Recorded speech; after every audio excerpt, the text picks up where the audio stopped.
You know that feeling, right? You're in a meeting and this brilliant new plan gets rolled out. Everyone's excited.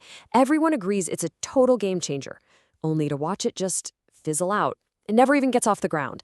It's super frustrating, and it happens all the time. Today, we're going to break down exactly why, exploring that massive gap between a great plan and a, well, not so great reality. So picture this. The leadership team unveils the new strategy. It's got all the details, it's ambitious. On paper, it looks perfect. But then you fast forward a few months and nothing's changed. It's just business as usual. The gears just aren't turning. So what's the deal? If the plan is so perfect, why isn't it working? That is the million-dollar question we're here to answer. To really get to the bottom of this, we need to talk about something called implementation. Now, this isn't the glamorous part. This isn't the big idea. This is the messy, nitty-gritty, hands-on work of actually making it happen. It's juggling the money, the people, the processes. All those moving parts have to come together to hit the goal. And here's the real kicker. Most of the time, the strategy itself, it's probably fine. The real failure happens in the execution. That's the broken bridge between the idea and the result. So let's stop looking at the what and start focusing on the how. Let's dig into the roadblocks that cause these brilliant plans to completely collapse. Okay, first up, marketing and growth. A strategy might call for some bold new direction, maybe reaching a whole new audience. But this is so often where the first cracks start to show. It's where that amazing idea gets lost in translation before a single customer ever hears about it. And what's really wild here is how it's like a domino effect. It might start with sales and marketing not talking to each other. That leads to a confusing message, which, no surprise, doesn't really connect with customers. Maybe the team is stuck in the past, not using the latest digital tools. And the final nail in the coffin? They're throwing money at campaigns without even tracking if they work. It's just a perfect storm for failure. Which leads us straight to our next huge roadblock, the people. Because look, you can have the most amazing plan in the world, but a strategy lives or dies with the team that has to actually do it. The human element here is, well, it's everything. So, what goes wrong with the people side of things? Well, first, there's just a natural resistance to change. We're creatures of habit. Then you've got the skills gap.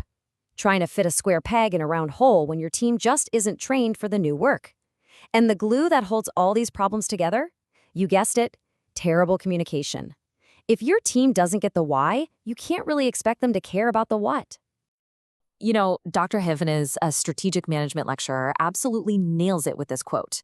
Even a great strategy fails if employees aren't motivated or equipped to execute it. I mean, that says it all, right?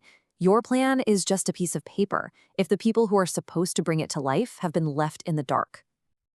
But it's not just about the people.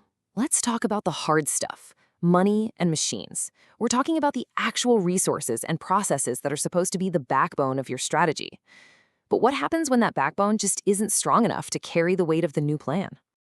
So you've got two big buckets here. On one side, you have the financial hurdles, not enough budget to begin with or surprise costs that blow everything up.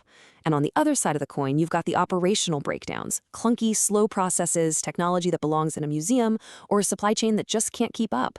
You can't expand into a new market if you can't actually make or deliver your product. Okay, now for the roadblock you can't see on a spreadsheet, but you can definitely feel it. Company culture.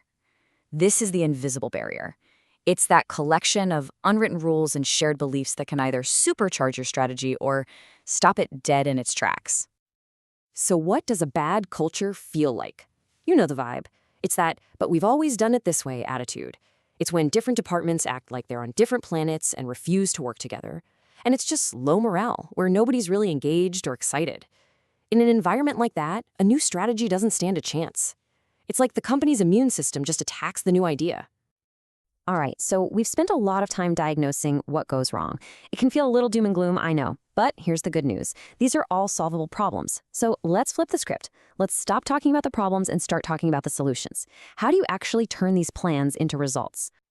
So how do we build that bridge from a plan to reality?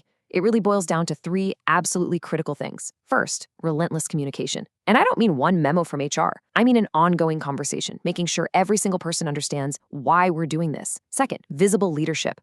The execs can't just announce the plan and disappear. They have to live it, breathe it, and champion it every single day. They gotta walk the walk. And finally, number three, adaptability. Because let's be real, no plan is perfect.